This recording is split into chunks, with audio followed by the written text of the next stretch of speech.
The movie opens with Tessa waking up from a dream and begins to pack her space to leave for school. She is joined by her mom, Carol, and her BF Noah in the kitchen.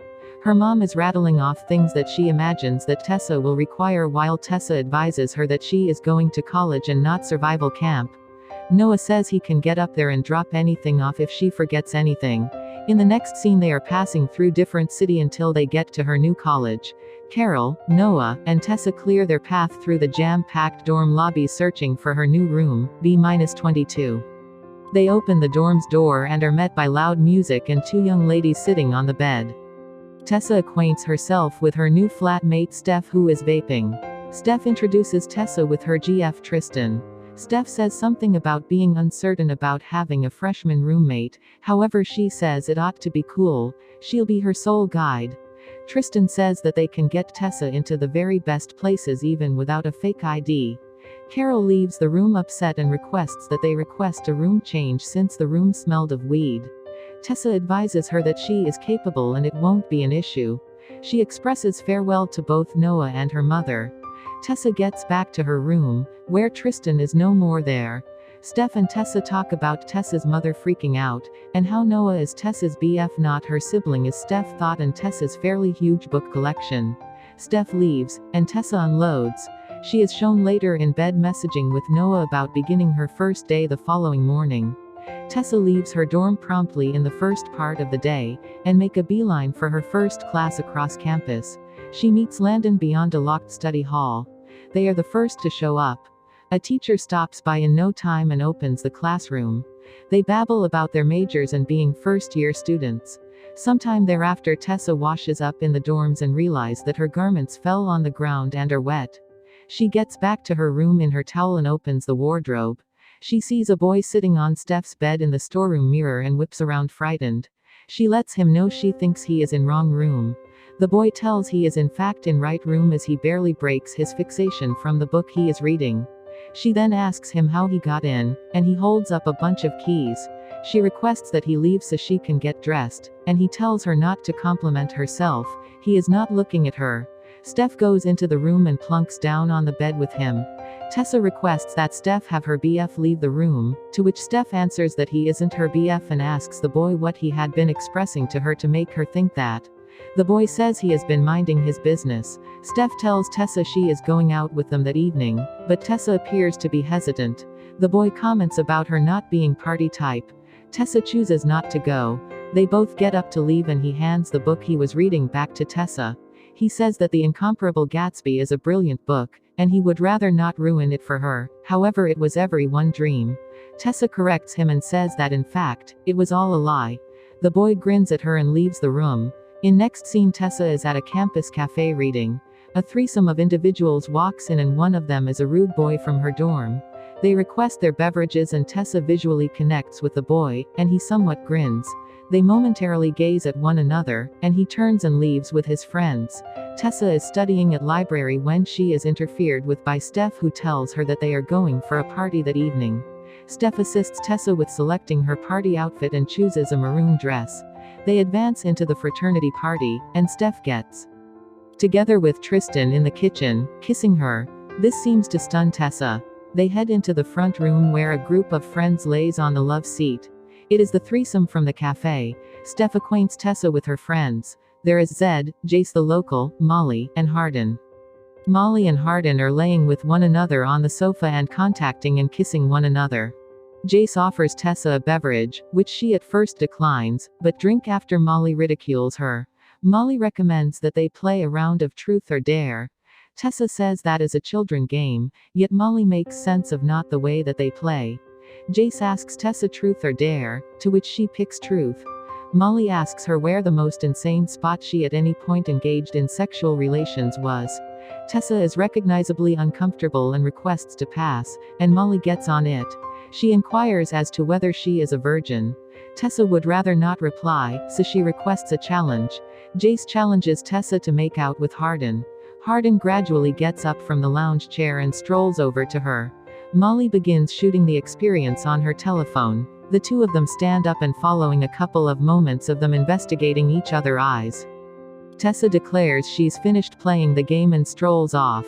Hardin appears to be stunned by this, and the gathering prods Hardin about this being his first rejection. He goes to Molly with a little look of doubt all over, yet he gradually grins. Tessa calls Noah outside on the patio of the party where he gets onto her about celebrating and drinking. She hangs up on him and she heads back inside. She advances up the flight of stairs and into one of the rooms. She sees a duplicate of Wuthering Levels with tacky notes all through it. She opens it to one of the pages. As she reads, she is begun by Hardin, who asks her what she is doing. She inquires as to whether he is smashed, which he says he doesn't drink, very much like her. He sees that she has his duplicate of Wuthering Levels and discusses a few lines from it. He calls her Theresa and inquires as to whether she knows it's Bronte. She revises him and says she goes by Tessa. Hardin asks what she is doing in his room. She appears to be humiliated that she is there. He grasps the book, runs it up her inner thigh using it to lift up her dress marginally and inclines toward her. He inquires as to whether they are as yet playing. She owes him a challenge. The nearly kiss before Tessa stops herself and leaves. She is shown laying in bed messaging with Noah once more and him saying, sorry, for scolding her prior, he needs what is best for her. Tessa advances into a class and searches for a spot to sit. She tracks down Landon toward the front and goes along with him. Hardin advances into the homeroom and sits as teacher Soto starts discussing the book, Pride and Prejudice. She asks Hardin what his considerations on the book. Hardin says that Elizabeth Bennet gave Mr. Darcy a difficult time and he was not bad. He accepts that adoration is something that you can turn on and off, that it isn't genuine. Tessa lifts her hand and says that she felt the novel was somewhat radical. Hardin interposes and says that is a load of crap. The conflict has transformed into being about them and what occurred between them the prior night. Teacher Soto closes the contention and Hardin looks satisfied with himself, yet captivated by Tessa's diligence. Class excuses, and Hardin follows Tessa out of the structure shouting how much fun that was. Tessa scolds him and expresses that there isn't anything between them. Hardin pretends obliviousness and says he was just discussing the book conflict they recently had. Hardin strolls off, and Landon joins her. Landon's mom is dating the college chancellor. Chancellor Scott, who is Hardin's father. He says that they endure one another. We then, at that point, see Tessa sitting at a tattoo shop while Jace inks Steph. They recommend that she gets one, however she rejects, saying her mom would kill her. In next scene, Tessa is laying in her bed as Steph and Tristan get back home and begin to play around. Tessa turns over in her bed and appears to be lonely. The following day, Tessa strolls into the campus cafe and orders a beverage. She sees Hardin sitting on the sofa reading. Hardin approaches her as she is placing sugar in her espresso. Hardin tells her it will be challenging to avoid each other since Steph is his friend and her flatmate. He says that they should begin over, just be friends. Hardin says that he needs to show her something, a spot. Tessa keeps up with that they need to stay away. Hardin tells her he'll see her around and leaves frustrated. As Tessa sets out toward the door, she has a shift in perspective and chooses to go along with him. They come to a lush region and continue to stroll to clearing with a lake. Hardin reports that this is his spot. He begins to take his shirt off and says that they are swimming. Tessa appears to be uncomfortable because she doesn't have another dress. He bounces in and remarks how decent the water feels. He tells her she can wear his shirt assuming she needs. She requests security while she removes her dress. Hardin faces from her. He heads back in the other direction and remarks that he prefers his shirt better on her. He helps lower Tessa into the water, and they swim energetically. He says he enjoys the silence and he inquires about her BF. She then asks him whom he loves most in the world, and he says himself. They draw nearer to each other, and Tessa advises him that they are about to be friends.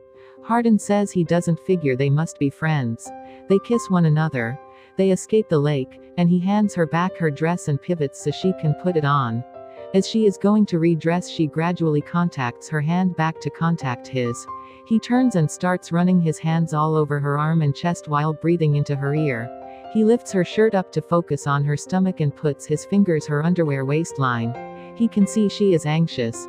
He inquires as to whether she's at any point been contacted. She gestures. He suddenly stops, and she turns around somewhat irritated, asking him for what reason he quit. He says they have time. In next scene, Hardin and Tessa are at a bar. They accept their food and discuss Hardin not trusting in adoration. She begins getting some information about his family, and he begins getting marginally cautious and upset. Tessa eases off. All of a sudden Molly and Zed interfere with their discussion, and Hardin looks uncomfortable. Hardin lets them know they were simply leaving and Molly plays with him and requests a ride. Hardin rejects and says that Zed can bring her back home. Molly is contacting Hardin and obviously attempting to aggravate Tessa. Hardin hands his vehicle keys to her and advises her to stand by outside. She gets up confounded and says she will be standing by the bar. Hardin, Molly, and Zed stay at the table to talk. A couple of minutes pass and Hardin joins Tessa at the bar. Tessa inquires as to whether he was humiliated to be seen with her. He says that is not the situation. Tessa then, at that point, says that she anticipates informing Noah concerning both of them. Hardin laughs at her and tells her nothing is continuing and that to say a final farewell to Noah, she should get it done for herself. Not him, since he doesn't date. Tessa is stunned and angry and hammers his keys on the bar top and storms out. Hardin curses realizing that he screwed up. If you like the video then please subscribe and like butter halves. See you next time.